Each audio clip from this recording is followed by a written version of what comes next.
Board exam 2026 में संभावित पूछे जाने वाले प्रश्न को आज हम लोग हल करेंगे। क्वेश्चन नंबर 1, निम्नलिखित में कौन एक ऊष्माक्षेपी अभिक्रिया है? दहन, श्वसन, कंपोस्ट बनना या सभी? यहाँ पूछा जा रहा है ऊष्माक्षेपी अभिक्रिया।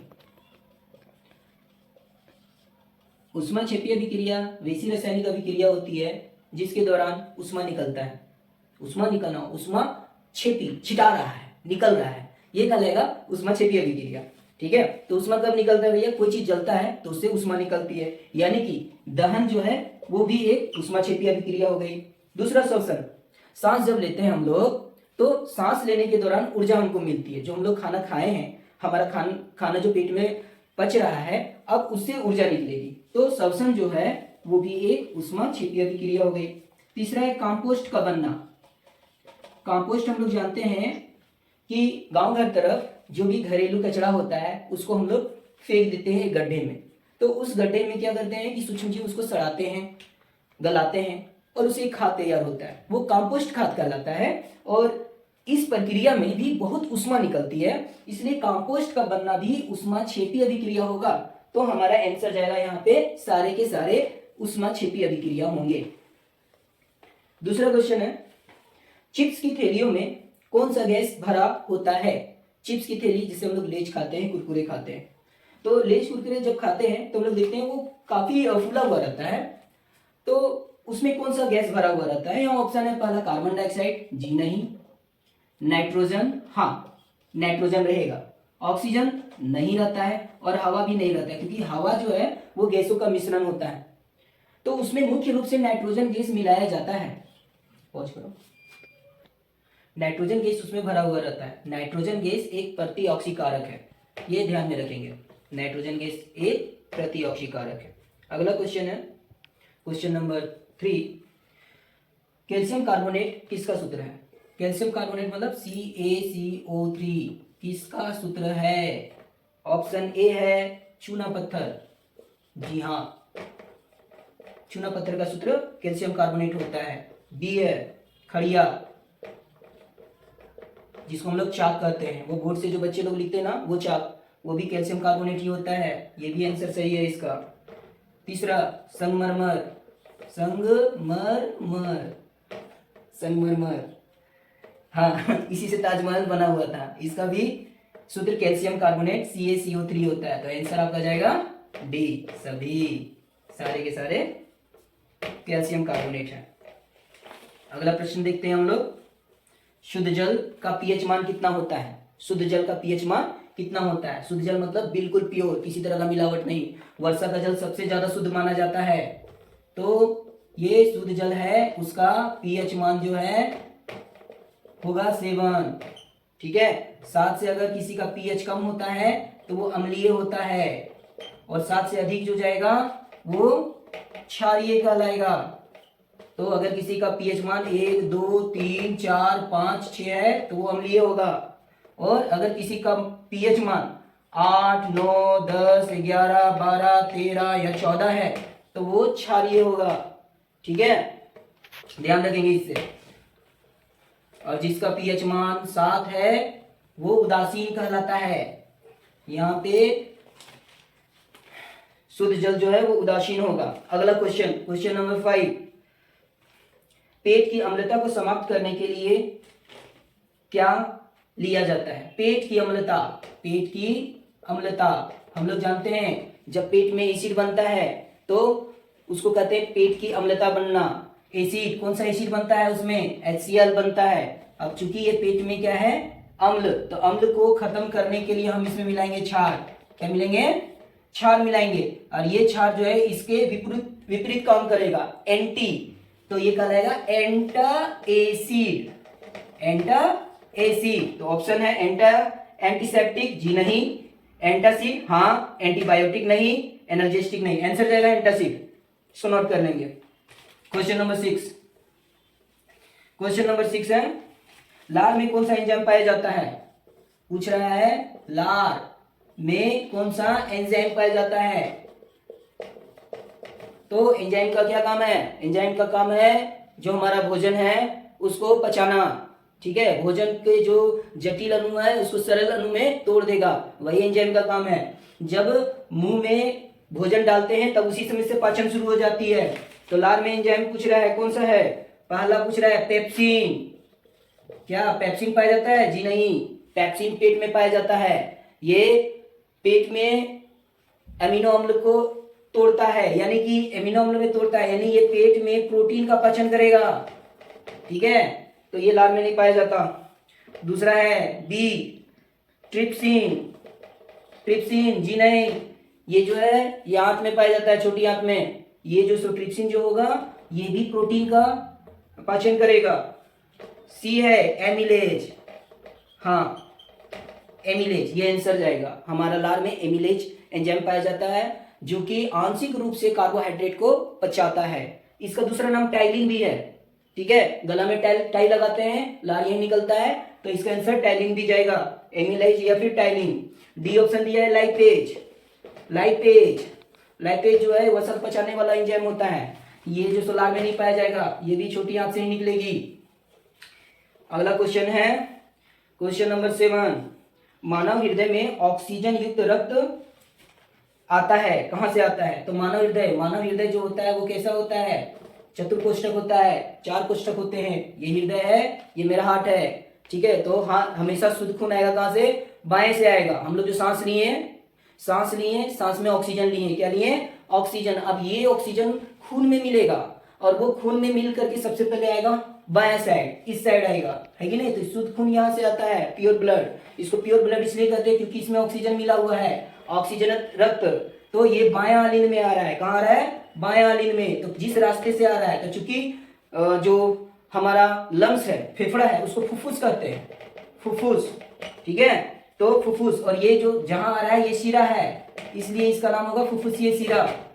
ठीक है, तो ये आंसर है, बहुत इंपॉर्टेंट है, ध्यान रखेंगे इसमें। अगला question, question number 8। Question number 8 है मानव में सामान्य रक्तचाप कितना होता है? सामान्य रक्तचाप, ब्लड प्रेशर। ब्लड प्रेशर के बारे में पूछ रहा है, बीपी के बारे में। बीपी क्या होता है? Blood pressure. हमारी जो शरीर में रक्तवाहिनी होती है, रक्तवाहिकाएं, जैसे कि धमनी और शिरा, उसमें खून जाती है। तो जब खून जाएगी तो उसमें क्या होगा? किनारे किनारे प्रेशर मारेगा, मारेगा कि नहीं? जैसे कि पाइप है, पाइप में जब पानी जाता है, अगर कहीं छेद होगा तो किनारे से निकलता है ना, वैसे पाइप में किनारे से जो है वो प्रेशर लगता है। यही इसका लेटरल वाल में जो प्रेशर इंड्यूस होता है, इसी को ब्लड प्रेशर कहते हैं। हमारा शरीर में जो नॉर्मल ब्लड प्रेशर होता है वो होता है 120/80। ठीक है, नॉर्मल ब्लड प्रेशर ध्यान में रखेंगे।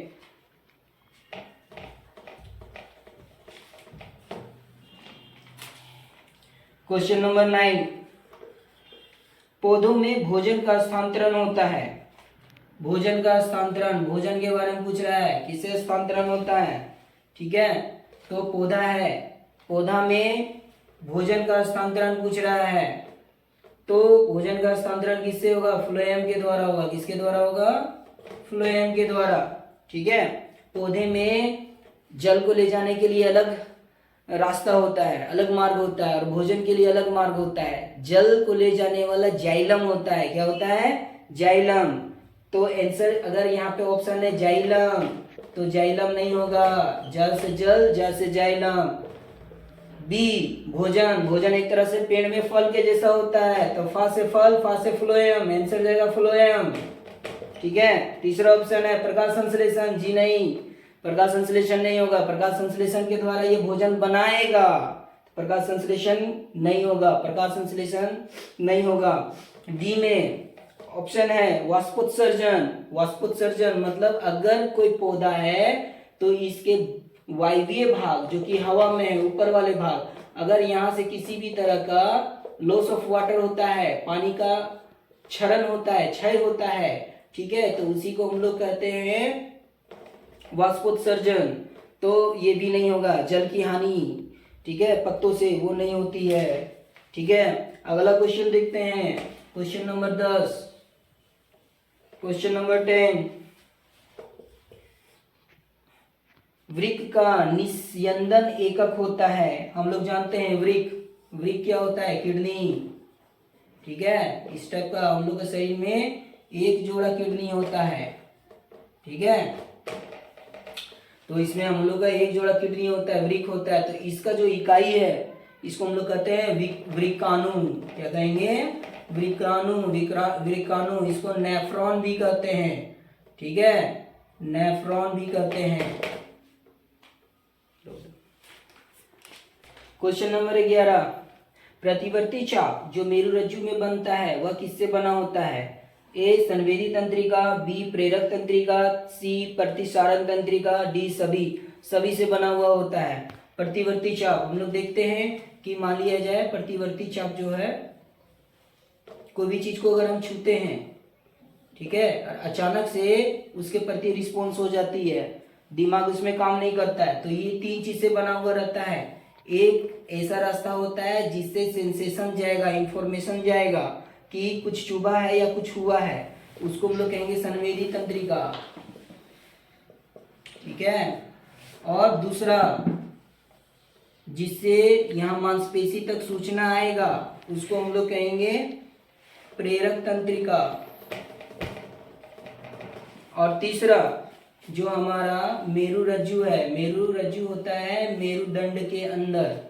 ठीक है, तो यहाँ पे एक इंटरन्यूरॉन पाया जाता है, छोटा सा रहता है, जो यहाँ से रास्ता बाईपास तरफ ले जाता है, दिमाग में नहीं जाएगा। दिमाग की महत्वपूर्ण भूमिका इसमें नहीं होती है, पर तो इसको हम लोग कहते हैं प्रतिसारण तंत्रिका।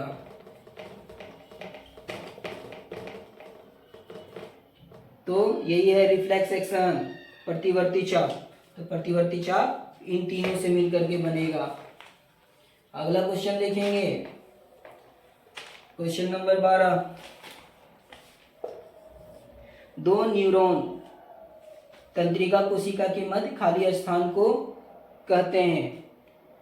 ए दुम्रिका, बी सिनेप्स, सी एक्सॉन, डी आवे। आंसर जाएगा सिनेप्स। 2 न्यूरॉन है, ठीक है, मान लीजिए कि ये न्यूरॉन है। अब यहां से दूसरा कोई न्यूरॉन जुड़ा हुआ है, तो इसके बीच का जो खाली स्थान कहलाता है वो सिनेप्स कहलाता है। ठीक है, तो आंसर सिनेप्स जाएगा। दुम्रिका, दुम्रिका नहीं कहलाएगा, ये इसका जो है डेंड्राइट्स जो निकला हुआ रहता है ये दुम्रिका है। ठीक है, और एक्सॉन, ये एक्सॉन कहलाता है, और ये कहलाता है साइटोन। थोड़ा रोकेगी, तो ऊपर वाला साइटोन होगा और नीचे वाला एक्सॉन होगा, और यहां से जो जाएगी वो कहलाएगी आवेग। चलिए ठीक है, आगे की ओर बढ़ते हैं। देखते हैं क्वेश्चन नंबर 13। क्वेश्चन नंबर 13 है, निम्नलिखित में से कौन सा पादप हार्मोन है? कौन सा पादप हार्मोन है? इसके लिए आप देख लीजिएगा, मेरा एक ट्रिक डाला हुआ है शॉर्ट्स में, पादप हार्मोन का ट्रिक बना हुआ है। तो इसमें दिया हुआ इंसुलिन, इंसुलिन, इंसुलिन नहीं, ये मनुष्य में पाए जाने वाला हार्मोन है। थायराइड दूसरा है, बी ऑप्शन है थायरोक्सिन, थायरोक्सिन भी नहीं होगा। सी एस्ट्रोजन, एस्ट्रोजन भी नहीं होगा।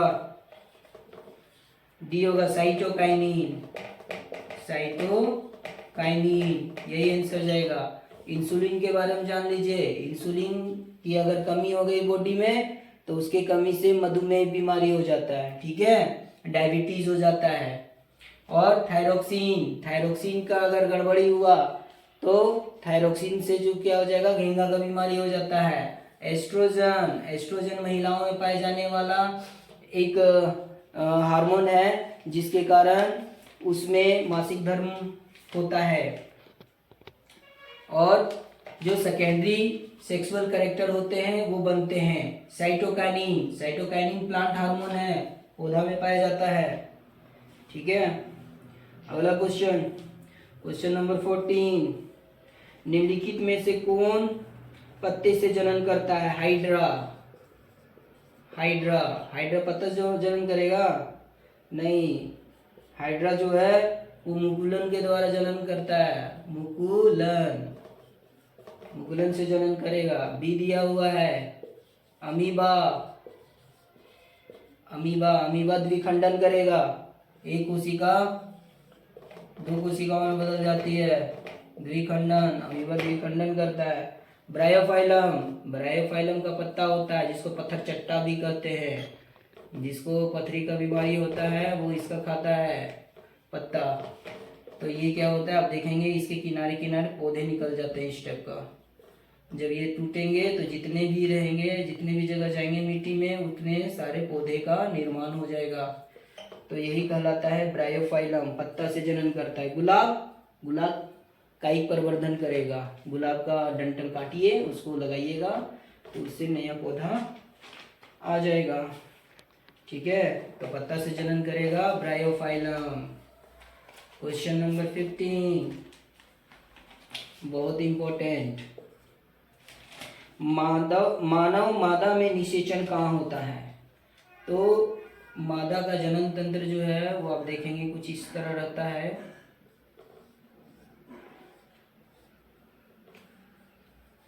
ठीक है, तो ऑप्शन है आपका अंडाशय। अंडाशय, ये अंडाशय है, यहाँ पे निषेचन नहीं होता। गर्भाशय, ये गर्भाशय है, ये वाला भाग, यहाँ भी निषेचन नहीं होता। ग्रीवा, ये वाला भाग ग्रीवा कहलाता है, यहाँ भी निषेचन नहीं होता। फिलोपियन ट्यूब, ये वाला पार्ट, ये वाला पार्ट है, ये कहलाता है फिलोपियन ट्यूब। यहीं पे अंडाणु और शुक्राणु मिलते हैं। ठीक है, अंडाणु और शुक्राणु का मिलना ही निषेचन कहलाता है। और ये फिलोपियन ट्यूब में होता है, जिसको कभी कभी अंडवाहिका भी कहते हैं। अंडवाहिका या अंडवाहिनी या डिंब वाहिनी या फिलोपियन ट्यूब, ये आपका आंसर जाएगा। क्वेश्चन नंबर 16, निम्नलिखित में से कौन उत्पादक है? निम्नलिखित में से कौन उत्पादक है? उत्पादक हमेशा याद रखिए, जो प्रकाश संश्लेषण करेगा वो उत्पादक होगा। अब प्रकाश संश्लेषण हमेशा करते हैं हरे पौधे, तो हरे पौधे इसका आंसर जाएगा। कुछ नीलहरित शैवाल भी प्रकाश संश्लेषण करते हैं तो वो भी उत्पादक में आएंगे, लेकिन हरे पौधे आपका ऑप्शन में रहेगा। तो ऑप्शन है हरे पौधे, हाँ है। शाकाहारी जी नहीं, शाकाहारी प्रकाश संश्लेषण नहीं करते, मांसाहारी भी नहीं करते हैं, मनुष्य भी नहीं करते हैं। तो उत्पादक जो होंगे वो हरे पौधे होंगे। क्वेश्चन नंबर 17, क्वेश्चन नंबर 17 देखते हैं। बोलता है एम्पियर किसका मात्रक है? एम्पियर, पहला ए है लिखा हुआ। विभवांतर, विभवांतर यानी वोल्टेज, तो वोल्टेज का मात्रक क्या है? वोल्ट। तो ये आंसर नहीं जाएगा, बी है आवेश। क्यू, आवेश का मात्रक क्या है? कूलम, तो ये भी नहीं होगा। सी प्रतिरोध, प्रतिरोध, प्रतिरोध इसका मात्रक है ओम, ये शाइन है ओम का, तो ये भी आंसर इसका नहीं होगा। चौथा विद्युत धारा, विद्युत धारा यानी कि करंट, इसी का मात्रक एम्पियर है।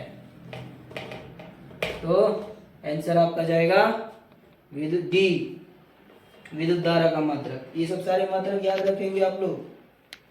ठीक है, हम एक क्वेश्चन में आपका करीब 3 से 4 क्वेश्चन लेकर के जा रहे हैं, इसलिए हम प्रत्येक टर्म को मैं एक्सप्लेन कर रहे हैं। ठीक है, क्वेश्चन नंबर 18, हीरे का अपवर्तनांक होता है। हीरे का अपवर्तनांक, जितने भी चीज हैं उसमें सबसे ज्यादा अपवर्तनांक हीरा का होता है। ठीक है, सबसे ज्यादा अपवर्तनांक हीरे का होता है। और वो होता है 2.42, 242। हीरा के लिए क्या होता है, मार हो जाता है, किसी के पास है तो जब मार होता है क्या होता है, 2 4 और 2, 2 4 2 मतलब मारना, जितना बचा हुआ है। तो इसका आंसर जाएगा 2.42। हीरा का पूर्णांक याद रखेंगे, ठीक है। क्वेश्चन नंबर 19, लोह पर जिंक लेपित करने की क्रिया को क्या कहते हैं? लोहे पे जिंक को लेपित करना क्या कहलाता है? तो ये कहलाएगा आपका वाला ऑप्शन पहले देख लेते हैं। ए दिया है संक्षारण, तो संक्षारण क्या कहलाता है? संक्षारण, लोहे का सामान अगर संक्षारित हो जाए, उसका क्वालिटी खराब हो जाए, उसमें जंग लग जाए, तो वो संक्षारण कहलाएगी। तो ये तो हुआ नहीं। बी है जस्तीकरण, हाँ जस्तीकरण, जस्ता, जस्ता को ही कहते हैं हम लोग जिंक, जिंक का परत चढ़ा देना लोहे के ऊपर ताकि वो संक्षारित ना हो, वो खराब ना हो, इसलिए उसको हम लोग जस्तीकरण कहते हैं। तो आंसर जाएगा लोहे पर जिंक को लेपित करने की क्रिया कहलाएगी जस्तीकरण। सी ऑप्शन देख लेते हैं। सी ऑप्शन दिया हुआ विकृत गंधिता, विकृत गंधिता। विकृत गंधिता क्या होता है? विकृत मतलब होता है खराब, गंधिता मतलब गंध निकलना, ठीक है, खराब गंध निकलता है। तो जब भी कोई भोजन खराब हो जाता है, जब उसमें हवा लग जाता है, नहीं कहते हैं निमकी में हवा लग गया है, तो दरअसल वो हवा क्या लगेगा उसमें, वो विकृत गंध, जितने भी तले छने चीज होते हैं उसमें जब ऑक्सीजन के संपर्क में आते हैं तो उसका ऑक्सीकरण हो जाता है, और ऑक्सीकरण हो जाता है तो इसी स्थिति में उसका स्मेल खराब हो जाता है, उसका टेस्ट खराब हो जाता है, उसी कहते हैं विकृत गंधिता, ठीक है।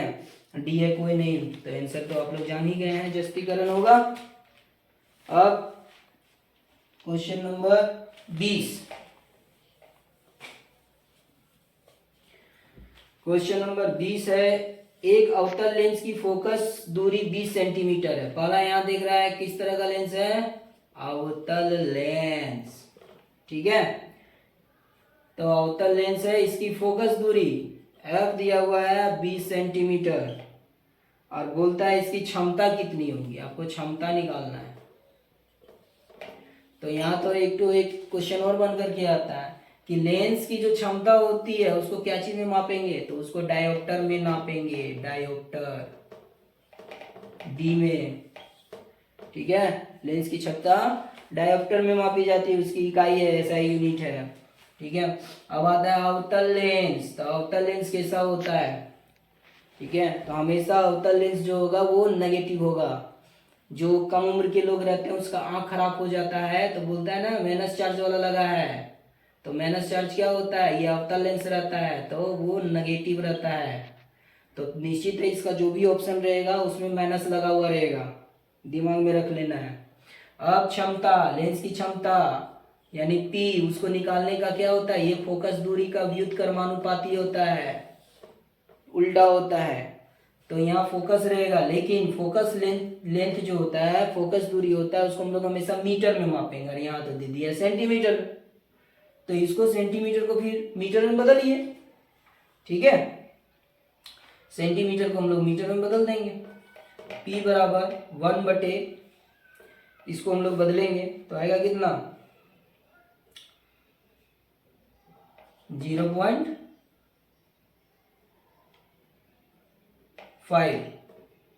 अब यहाँ पॉइंट हटा, सॉरी 0.5 नहीं आएगा, 0.20 आएगा।